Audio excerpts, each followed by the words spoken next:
Primary voting is underway for the next mayor of New York City.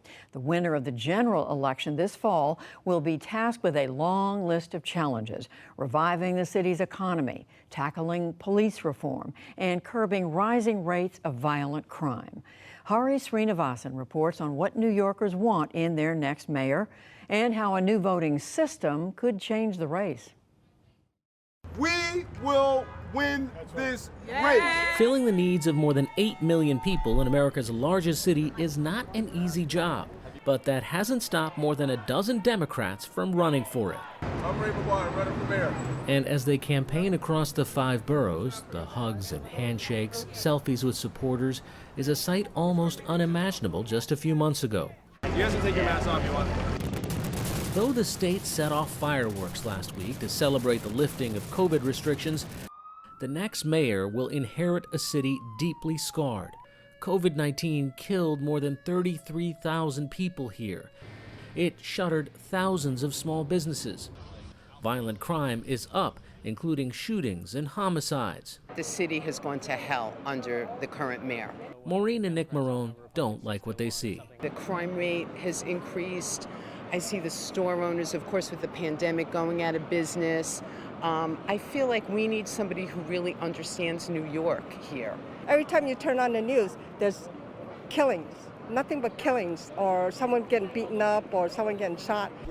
Brooklyn Borough President and candidate Eric Adams says he has an edge to fighting crime. They sent me into the police department to fight for reform inside.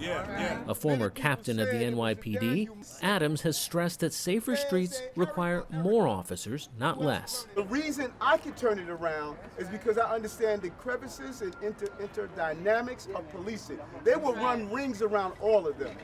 His opponent, Andrew Yang, best known for a universal income plan on the presidential debate stage, has in recent weeks made tackling crime the cornerstone of his campaign.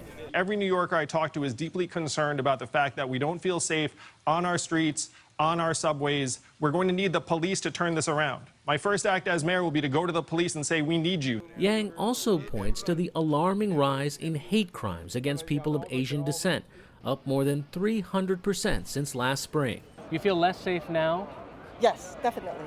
It's a message that resonates with Mei Chu and Pat Wong, both longtime residents of Lower Manhattan. How they're going to help the Asian to correct that or bring it back to offer us some safety, the feeling of safety. But just how police can and should work toward that safety is a contentious issue between New York Democrats. This is the first citywide vote since thousands took to the streets demanding police accountability after the murder of George Floyd in Minneapolis. The NYPD's response to those protests has fueled calls for drastic change to the department. I learned New York, through struggle. Joanza James Williams is black, gay, HIV positive, and shortly after moving here, had no place to stay. And suddenly, I experienced homelessness. And while I was in the shelter, I realized that everyone around me was black and brown. He's also the organizing director for the anti-poverty group Vocal New York, which works with low-income communities impacted by HIV, homelessness, and incarceration. If you are concerned about violence in the subway, for instance, if your first knee-jerk reaction is to call for an infusion of police into the subway, that means you have not centered the person experiencing homelessness with unmet mental health needs in the subway. You've centered the politics of fear. He's backing Maya Wiley for mayor. She's a civil rights attorney and former counsel to Mayor Bill de Blasio. De Blasio is term limited. We are going to show this city what courage looks like. Wiley is one of 4 major candidates proposing cuts to the police budget to invest in under-resourced neighborhoods. We need a progressive. But we need a progressive who actually knows how to govern. That's City Comptroller and candidate Scott Stringer's critique.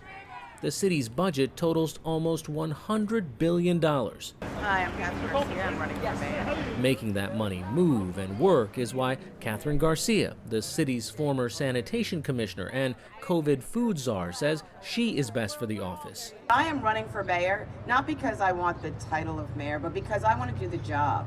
Democrats outnumber Republicans more than 6-1 in the city, making it likely that the winner of the Democratic competition will be the next mayor.